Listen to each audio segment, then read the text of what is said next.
Forget about the words. Really think. Let yourself, every time you have an encounter with this person, even from the first time, give yourself time to process what just Yes. occurred, run it back, in your mind and say, okay, when he said this or she said that, how did it make me feel?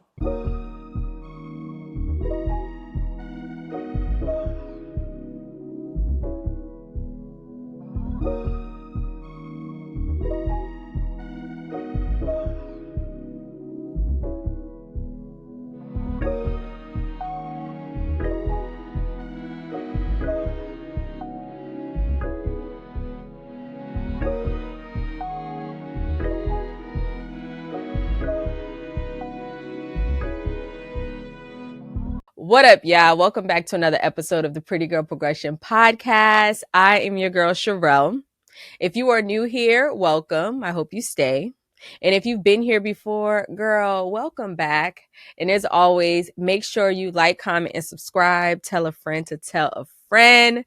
If you have not followed Pretty Girl Progression on any of the streaming platform like Apple, Spotify, Amazon Music, what are you waiting for? Hit the subscribe button. I'm trying to be in your algorithm. Same goes for YouTube, y'all. Hit the follow and subscribe. Turn your post notifications on to stay tuned. Now, as always, I have a very special guest because I love to bring you new, fresh, dope women doing great things in the community. So, this is no other than my girl who is a speaker, advocate for healing, a fellow podcaster. She handles social impact and wellness, a mother, a wife, my girl, Sabine. Give it up. Virtual claps, virtual claps. Hey, Sabine. How you doing? How you feeling? I'm feeling great. I'm so happy to be here to sit with you because, girl, I be watching your show. I Thank love the you. podcast, so it's an honor for me to be here with you. Oh, thank you. Thank you for sitting down with me. For people who don't know, me and Sabine actually, I feel like we met during content creators. Yes. So I want to dive in not only content creators, shout out to them, but just a little bit about you and who you are. So for people who don't know, how would you describe yourself in a few words? So, for sure, the advocate for healing. I've been on my healing journey, and there's levels to this, right? So, I Mm-hmm. did a lot of work within the past few years, and every day I'm learning something new. And so it's been a beautiful journey, bittersweet, but Mm. beautiful nonetheless. And so I am all about helping others, guiding others through their healing journey because I've seen the benefits of it. And so I want to see it for everyone. And so that's Yes. really me. I want to be your healing, cheerleader. I love that. So let me ask you, when did this healing journey actually start for you? Let's go to your childhood and what that was like. Okay. So childhood, it was great, but there were some moments like many of us, we have our, traumatic situations. And Mm-hmm. so I had a traumatic situation that um man, I'll tell you, I went through something at a very young age and didn't get to process it, didn't have anyone around me to say, hey, let's go talk to someone to get you that support. Mm. And so I buried it deep down inside, right? And to share a little bit more, but not get too specific, right? Because there's a time and a place for me to share this. But I will say that Mm-hmm. um, I was sexually violated. And in that, also being of Haitian background, also religious family upbringing, I just had in my mind that as long as I go on to be this good Christian girl that my parents raised me to be, everything would be all right.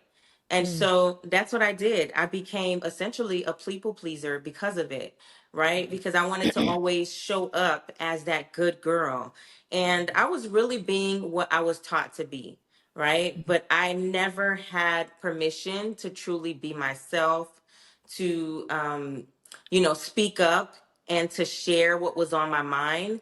And Yeah. so that's why healing, speaking is so important to me now, because for so long I was silent. And now I'm really truly getting to a place in my life where I could hear my voice and not cringe about it, but hear it, welcome it, embrace it, and also, again, champion others to do the same.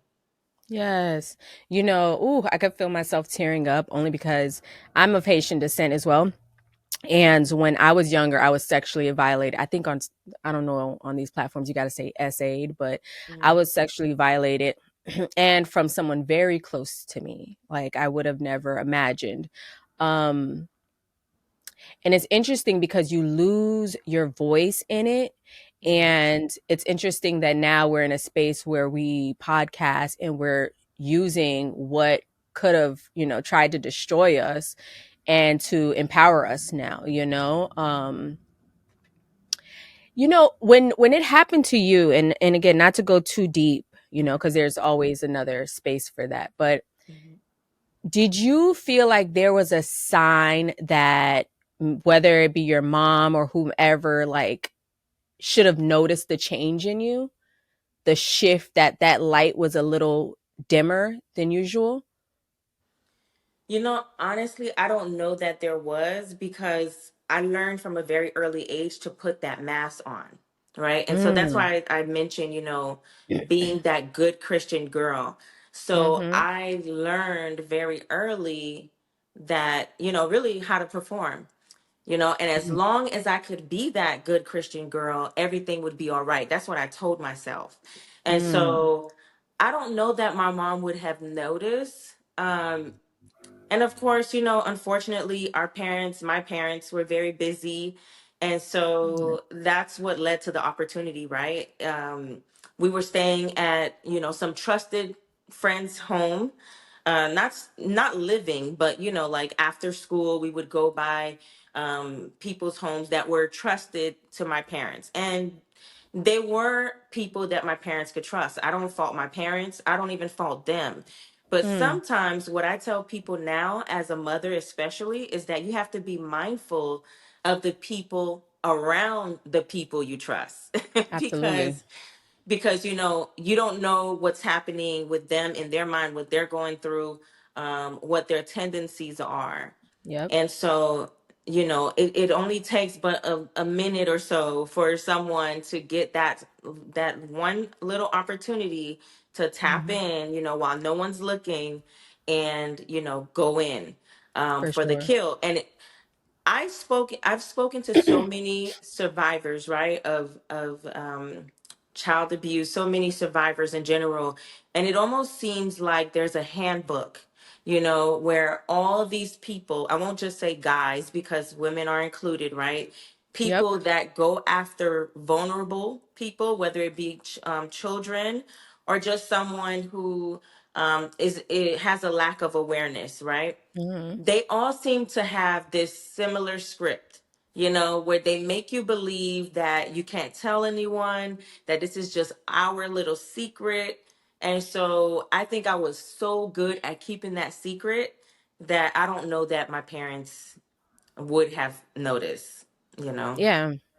When did you actually like break your silence? And while you're saying this, it makes me think of like grooming. Hmm. A lot of these abusers, they're like a family friend, a relative, and things like that. And they literally groom you into Right. this position where the fear of speaking out keeps you silent. When did you actually like reveal that truth? Well, so sadly, I didn't do it as a child. Mm. And I mean, late in adulthood, I shared it with my brother. I didn't have the notion, the courage, or anything to share with my parents until very recently, only because I Wow. knew that I wanted to speak out about this, right? So it's something that I also kept so deep that I think at a certain point in my life, I forgot that it even happened, right? Because I was so young anyway that, yeah, I just tried to bury it down as much as possible. And so, yeah, it's been a lifelong journey. It truly has. In Yeah. speaking up and then finding courage to speak up about all the things, not just one part of my life, but so much that I've lived, I've survived, and now, thankfully, I feel like I'm in a position where I'm truly thriving. Yes, amen. I mean, that's totally understandable because especially as a child, you know, it's so much harder to be able to come out and actually share that traumatic experience. For me, it was 10th grade. I ended up telling my mom. And the only reason I told my mom was because my boyfriend at the time, he was sexually abused by his stepbrother, and like such in a vicious way that when he was telling me his story, the way I bust out crying, he just knew. It's like he knew. He was like, Wow. something happened to you as well. He said, you need to go home right now and go tell your mom. When I told my mom, that led to my brothers coming into my room and telling them at the same moment, me telling my uncle, like it just turned into a whole thing. So, you know, my heart goes out to everybody who's actually experienced that, and just never know it's not your fault. It's never your Right. fault, and if you can, please speak up, please. And I want to ask you, since you're sharing now, what I feel like based on how you're telling the story, right? You're retelling this story that you received positive support, right? From your mother, from your brother, from your brothers. So Hmm. how was it like just sharing that, opening up with them about that? Ooh, it was like the scariest thing for me, but I guess once I told my boyfriend at the time what happened and like I released that cry, it was just like, Yeah. whatever, man. I'm tired of suffering. I'm tired of crying in my room every night. I'm tired of feeling so alone. And my mom believed me, my uncle Mhm. believed me, my brothers, they believed me, but it still was this like unspoken thing after the fact. It was just kind of like, like how do you even go about it? And then over time I was able to forgive. It took a long time. I was able to Right. forgive that person. I was able to just, now I'm in therapy because of it, and Mhm. God, honestly. And I just looked at it, every situation that I went through in that experience, like every time the actual act tried to occur, come up, I just look how God was covering me still in the midst of all Mhm. of it. Right. And one day I'll go into exact detail, but I definitely still saw God in it. And I'm grateful that my family reacted the way they did and Mhm. supported me through it. Because a lot of people don't. A lot of people don't have that support. Some people are called liars, Right. So I definitely, I had the support, thank God, you know. Thank God. Wow, I Yeah. love that for you. Yeah. And I think part of what made me hesitate um, is the fact that I don't know how, those around me would have reacted. And How did they currently react since you're just now really sharing? surprise, surprise, because the thing is, we had, it's unfortunate, but this is something that is pretty common, in Mhm. I don't even want to say just in our community, but it's common in general in For society, sure. right? And so we've heard stories from others, and I would always think like, wow, my mom is reacting this way to so and so story, or reacting that way to so and so story. I could only hope that she would react that way to me, as far Mm. as being empathetic, you know.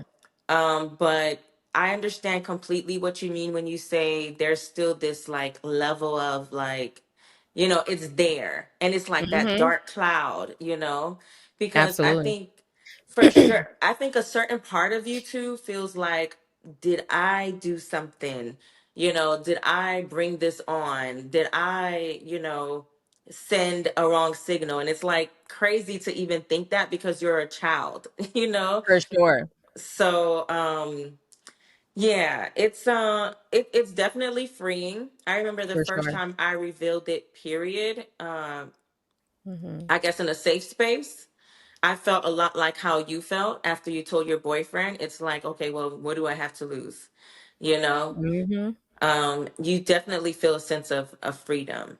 For sure, for sure. So now that you have, shared this experience, what made you really dive into turning this trauma into purpose?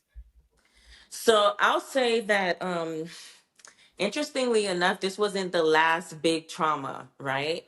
Mm-hmm. So I have an event coming up that, I've been sharing about over on my different platforms, and it's an event Yes. called Lights, Camera, Action for Change. So what Yes. birthed that event is basically the next big thing that happened, right? Mm-hmm. So, like I said, I went on to be the good Christian girl, right? But Yep. in the meantime, growing up from, tweens, right? The tween stage Mm-hmm. to, a teenager and so forth. I always was a creative kid. Like, I love to draw. I was always into fashion. My mom would have her catalogs, and I would, create my own designs from what I saw on the, in the catalogs. And I just knew I was going to be something, big within like entertainment or fashion, somewhere within that Yes. realm. And so as a young girl, I would, like hold board meetings with my brothers and my neighbors.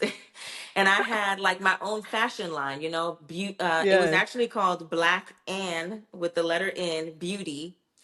And so we would be sitting at the table having board meetings. So that's how serious I was about like my designs, about fashion. And so that later grew into this love or fascination with becoming a model. So I Mm-hmm. wanted to become a model, and I got older, and I met this girl who had been modeling around town. She had some different opportunities.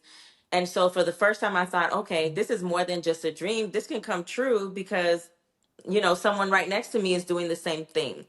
And Yes. so I was like on a campaign to tell my parents, like, this is what I need to do. I need to become a Mm-hmm. model.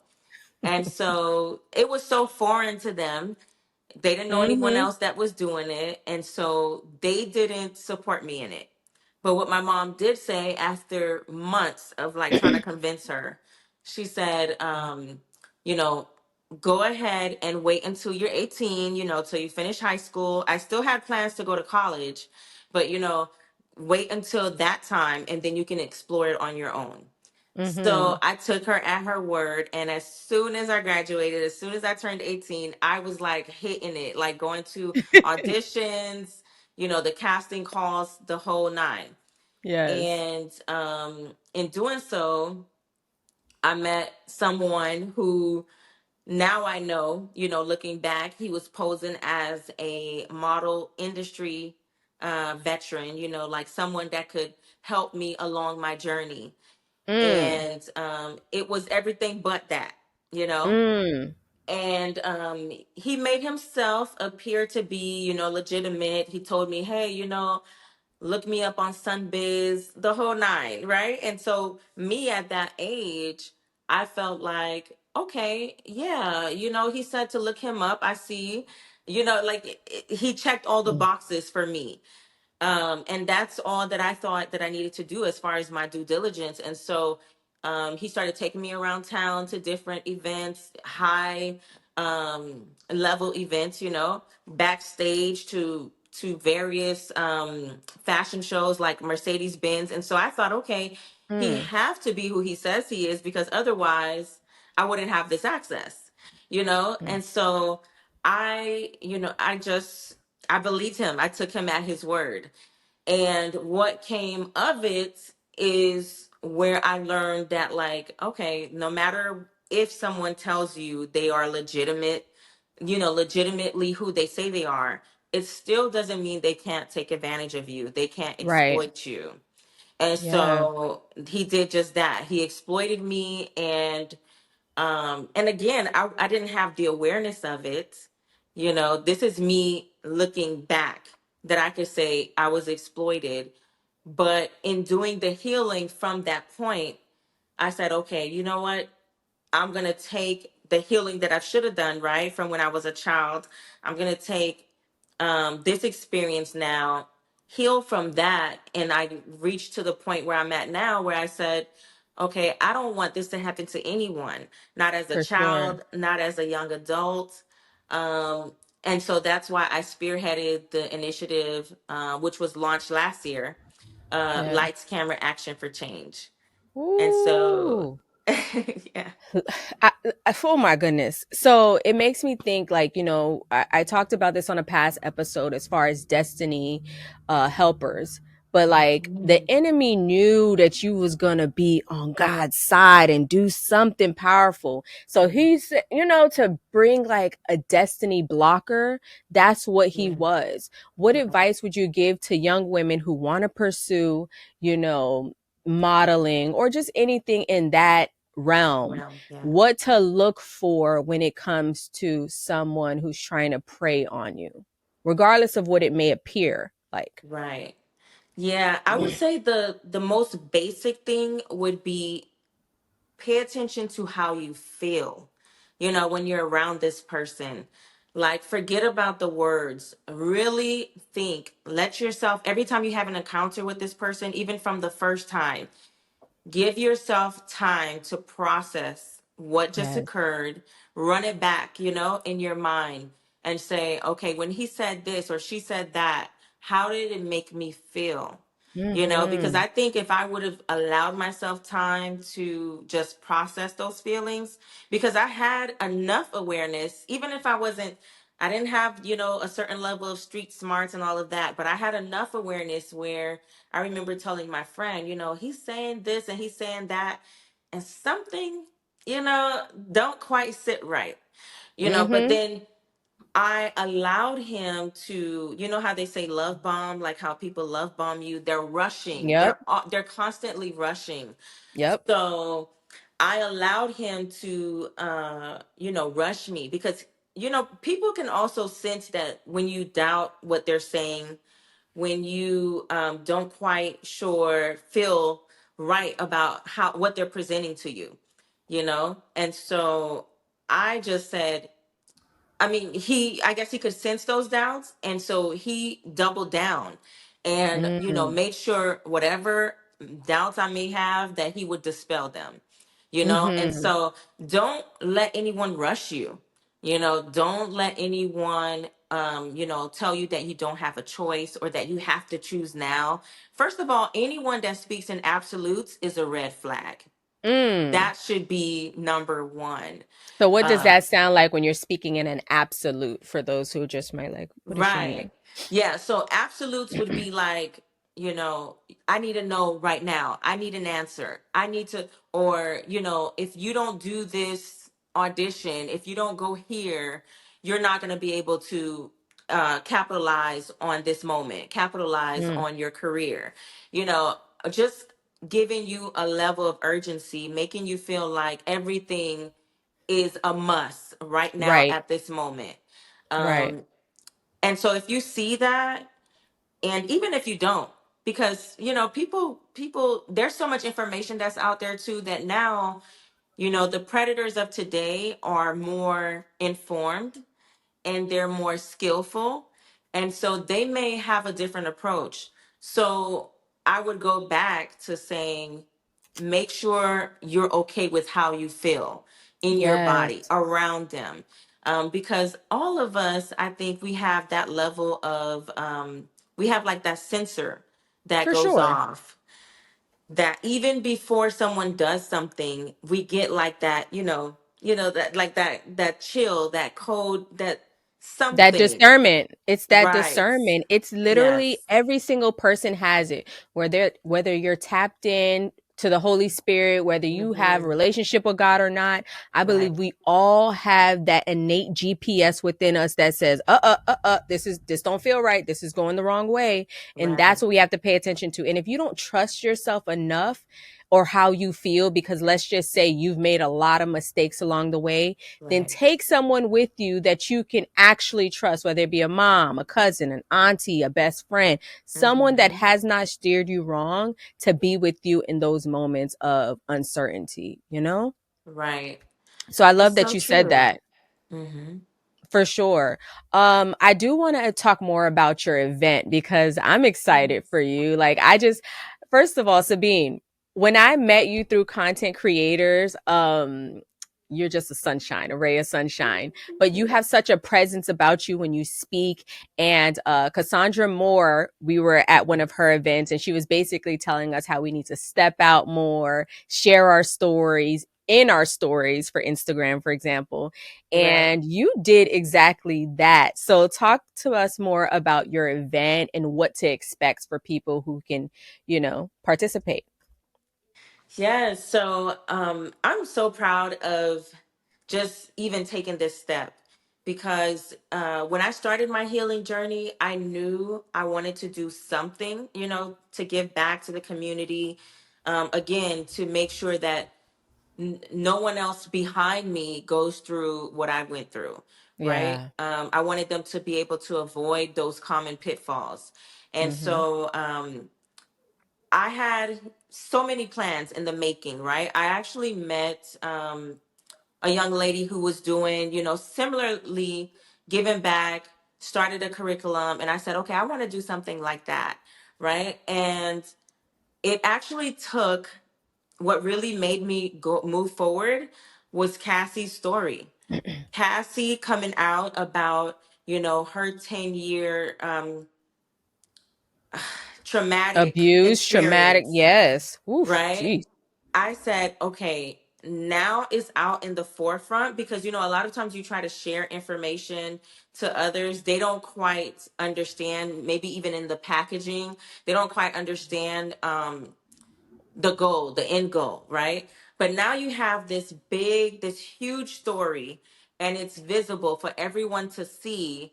And Mm-hmm. it was very similar to my experience where here's a young girl, and she's not a minor, because typically you'll hear people say, well, if you're over 18, then you must have known this and you must have known that, right? Please. But listen, we are babies at Right? 18, 19, Yes. 20. Like, we're still developing, right? So, okay, I Or said, nothing. her story really gave me the courage to step out and say, all right, let's go ahead and make this something where people can benefit from. And so, Lights, Camera, Action for Change was born out of that, where I felt like, let's go ahead and get industry professionals to come in to share their experiences. I also got to share my experience as well. So I created a stage for myself, Yes. and also brought in other professionals like an entertainment attorney and a labor attorney. And then we also just had different level of expertise to come in and share their experiences, share their insights, and allowed the audience as well. It was a virtual event last year, but allowed audience to ask questions. And our target audience is all creatives, right? Because you may not want to be a model, but maybe you want to be a filmmaker. Mm-hmm. And we have heard, right, in recent stories, and it's nothing new, but we've heard that, even producers, even filmmakers, Yep. people behind the camera and in front of the camera can can be victim, For sure. to a predator in the entertainment space. And so I said, okay, let's cater to everyone. Let's advertise to everyone so that they can come out. And so this year, we are doing our first in-person event, and it's going to be on Sunday, April 13th, from 3 p.m. right here in Miami at the Mint Room Studios. And so Yes. I'm excited because we have some great speakers lined up. I'll be sharing a little bit more about my story as well. And it's just going to be a great afternoon of conversation, connection, and collaboration. And something I want to add too is a major, major key in this event is one, to educate creatives, but also to empower them. Yes.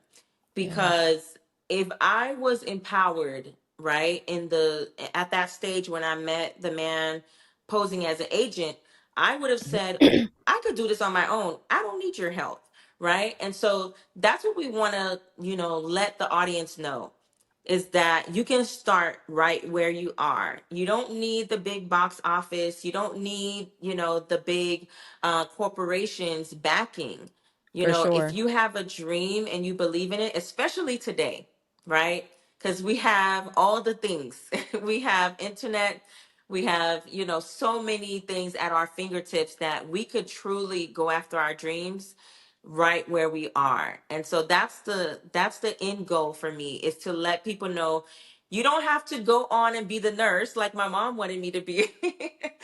If you Okay. have a dream to do something else, follow it and start right where you are. And I truly hope that that message lands with the audience on April Yes. 13th, but also, beyond, whoever we may encounter on this journey. I'm going to make sure I'm in the place to be. Like, Yes. first of all, I always say the biggest partner you need is big God, okay? Thank you, Mhm. Jesus, because you can really do so much when you link up with the Lord. Yeah. You spoke a lot about your healing journey. What has been the most fulfilling part or rewarding part for you thus far? You know what? I would say, while I am very proud of the initiative, Lights, Camera, Action for Change, I think I am most proud of being a mother. When I became a Mm-hmm. mother, it was, again, another level of healing. Mm-hmm. Something just happens to you on so many levels when you're even carrying your child, that you are sort of forced to face certain things that you may have been running from. And Mm. so just to go through the whole 9 months and then to even birth, my two children, I'm Ooh, so proud of that. And I'm proud of the healing that I did on the journey, and mhm. even after. And so a lot of this is for them as well. It's my own Yes. healing, but it's for them. It's to empower them. I have a question. So my sister, Ayana Nana, she just had her first child, her baby girl, Chalisa Dream. I am officially a godmom now. Congratulations. Thank you. And she was asking today, and this is really advice directly for Nana. She was asking today, like she has two doctor's appointments back to back. You Mhm. know, the baby has not really been outside. She is super overwhelmed. She doesn't know how to get the baby to the doctor's appointment, go fill up her car with gas. Should she leave the baby? And she's having so much anxiety. What advice can you give to first time moms? Really doing it alone. Ooh, so I have a special place in my heart for moms. I'm a mom, and I Mm-hmm. um I think the best thing you can do for yourself is find community. Mm-hmm. Find community, because everything looks big and overwhelming when you feel like you're at it alone. So if you can tap into other moms, and shameless plug here, I'm a part of a a Come community on. called Black Moms Miami, and that community has been everything. But when you can plug into a community like that, where you have like-minded women who come together, who are not about judgment, and of course it's a huge Mm-hmm. community, and so you'll find those that you feel closest to, but the whole point is to find, your sister friend, find Yes. that other woman, that other mom who could stand in the gap for you, Mm-hmm. outside of your family. Your family is great now. And I'm thankful for my family. I'm very grateful for my family as well. They've been a great support to me um, throughout my motherhood journey. But to have others who are walking that walk with you, who have Mm-hmm. kids you're around the same age as you, that makes a world of a difference. Yes. Oh, I love that advice. Baby. And she gave y'all resources. So whether you need to go on Facebook or, just start typing in on these on Google where you Yeah. can find these mom groups, please. Mhm. Because it ain't easy. It really takes a village to raise a child. And, although I'm not a first time auntie because my brother's had kids as well, it's Mhm. something different. My sister having a baby, you know what I mean? And her being like in the trenches with it. So thank you for that for sure. Can I Okay. also, Yeah, yeah, go I, ahead. I would like to also add that, so back to Black Moms Miami. So Yes. they're an open community to mothers and aunties, right? Because, there's people that are on their journey. They want to have children, maybe for whatever circumstances they don't. So just wanted to Um, open that up as well. And then another resource that I would love to give, this is for those who are on their healing journey. I am mhm, a crisis counselor, a trained crisis counselor with Crisis Text Line. And so I always love to give this resource. It is a free 24 hours, 7 days a week service where you can literally just text in and you'll be routed to a trained crisis counselor. Now, this is for anyone who's going through any type of crisis. So, like you see how your sister may have been feeling overwhelmed, she could mhm. literally hop on crisis text line. And what you do is you text the word home to 741-741. That's it. Home to 741-741, and you'll be Mhm. routed to a trained crisis counselor. Any time of the day, it doesn't matter if it's a holiday, they are available in English and in Spanish in the US, Canada, and the UK. So this is an amazing service. And whatever your crisis is, so it can Mhm. range from anything, whatever you deem a crisis, you can text and be routed to that free mental health support. Okay, we're gonna make sure we add that in the description below. Y'all, use that resource, baby. Please, Right. please. Let's play a fun game, Sabine. And this is a quick this or that game. You ready? I'm ready. Okay, so as a fellow podcaster, let's get into some things. So, this or that, solo episode or guest interviews? Oh, I love my guest interviews. Ooh, me too. I love my Yes. guest interviews. I actually get a little like, I get super nervous during my guest interviews. You can't tell, but I love a guest interview because it takes it off of me. So, shout out to the guest. Okay, DIY editing or hire a pro? Oh, I'm very much paid a professional. I'm very much so that girl. So yeah. I feel that. Don't let my producer get any ideas. Shout out to Mr. Producer. Short and sweet, under 20-minute episodes or deep dive over an hour episodes? You know what? So I'm in the middle. I know it's this or that, but if I had to choose, I would say long. I love long form content. I really do. I Mm-hmm. can be hours on a podcast, like Mm-hmm. watching it, creating one. Like I love long form, but I know attention spans are short.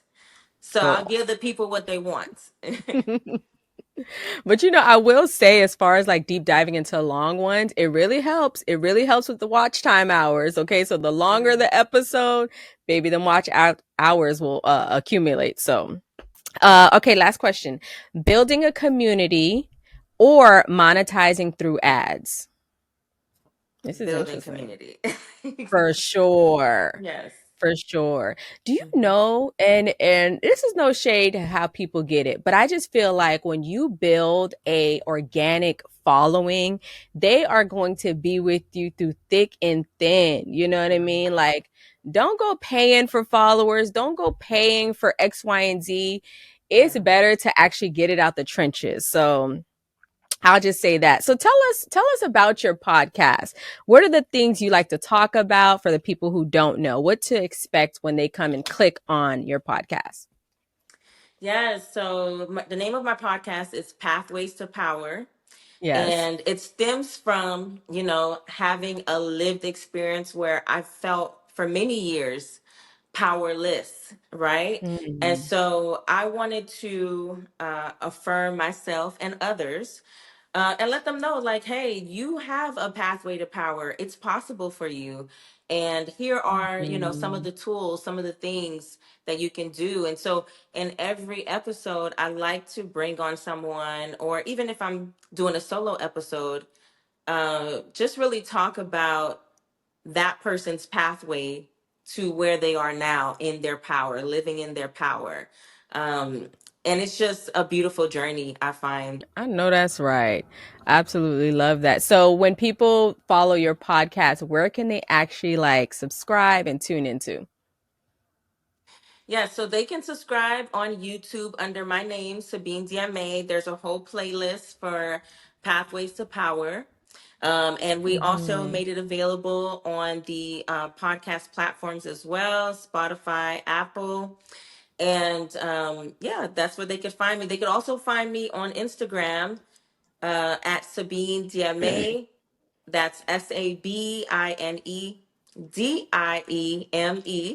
And then there is a separate IG for the Pathways to Power podcast, Mhm. or Pathways to Power IG. And that's pathways dot to dot power. So Yes. yeah, that's where they could I'm going to find make sure me. I add that everywhere. And we can't leave without talking about faith. Okay? Cuz Yes. ooh, the Lord is so good. What has Mhm. kept your faith going throughout this entire journey? Man, so I think that I am so blessed to have my family, to Mhm. have my husband, who I believe is, God in human form. With my Mm. support system, they are there. They've been there for me in my darkest times. And I remember a specific time in my life, I had people coming to me because they thought, things were so bad, they thought I could have been suicidal. Not because I showed the signs, Mm. but because they knew, had they been through it or others they know, they may have gone down that path. And I am so grateful to say that I never, while things were hard, I've never felt that. And so I think it's truly a testament to my family and the support, and even my relationship that I've built over the years, and strengthened over the years with God and with, my Savior, Jesus Christ. And so Yes. I am so grateful, for that relationship. Okay, so last but not least, I want to ask you, like I love to ask my guests, what does pretty girl progression mean to you? Mm. So, pretty girl progression means a healed, beautiful woman. So, Mhm. we cannot, go on living in this world without processing, right? Without, doing the work. And so, it's for you to be pretty, both inside and out, you need to be healed, and you need to live in your truth. So, Mhm. that's pretty girl to me. I absolutely love you said that. And healing is a forever journey, but just making the decision to do it is powerful in itself. So thank you for that. Sabine, where can the people find you and support you before we get out of here?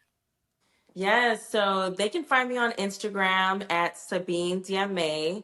The spelling, I know you'll probably have it on screen, but it's Of course. SaBineDieme. And then there's also the podcast, which is Pathways dot to Power. And so they can find me on Instagram, they can find me on Facebook, YouTube, and the podcast on YouTube is going to be under the Power Pathways to Power playlist. So yeah, can't wait to see you all. Yes, and you guys, I'll keep y'all updated. I'm going to be in my stories when I attend the event August 13th. I'm going to be in the audience taking my notes. So, Sabine, thank you so much for being a part of this podcast with me. I appreciate you.